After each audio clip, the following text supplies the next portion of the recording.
Hi, and welcome to Karen's Kitchen Easy.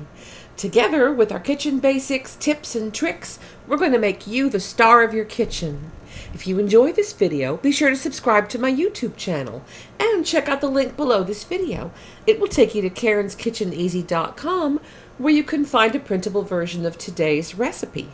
And remember, if it was easy, everybody would be doing it. But wait, it is easy, and you can do it too. Today's lesson is beer cheese soup. This is another ridiculously easy recipe, and you'll wonder why you didn't do it years ago. Once again, it only has 3 ingredients. We have a 1-pound brick of American processed cheese, a 12-ounce bottle of beer, and 2 tablespoons of flour. That's it. Now you have to be careful what kind of beer you choose because it needs to be something not too heavy that's going to overpower your cheese. But the first thing we're going to do is cut up our cheese into small-ish blocks. And they don't have to be too small, but this is just going to make the melting part easier. And all of our cooking today is going to be done in the microwave oven.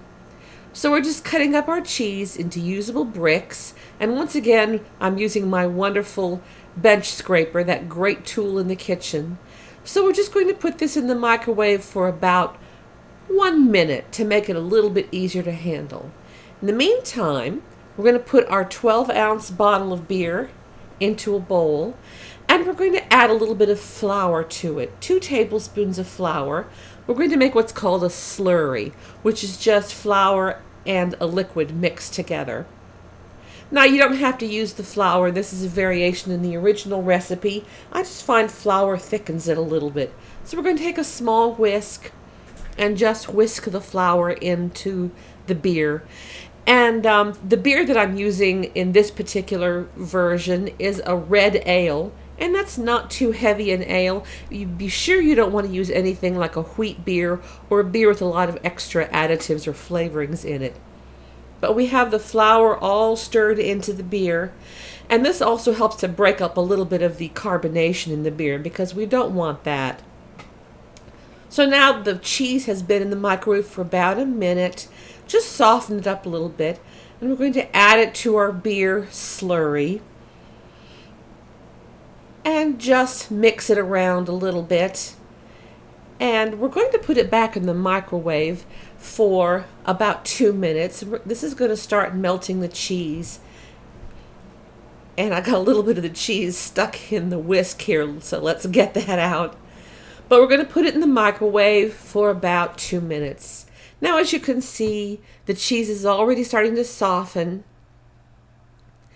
And so we're going to stir it a little bit longer. And then it's going to go back in the microwave for another 2 minutes because this is going to also help the flour to thicken it a little bit. So once again, back in the microwave for another 2 minutes. Now, as you can see, the flour has had a chance to thicken a bit and the cheese is all melted. So we're just going to stir this up.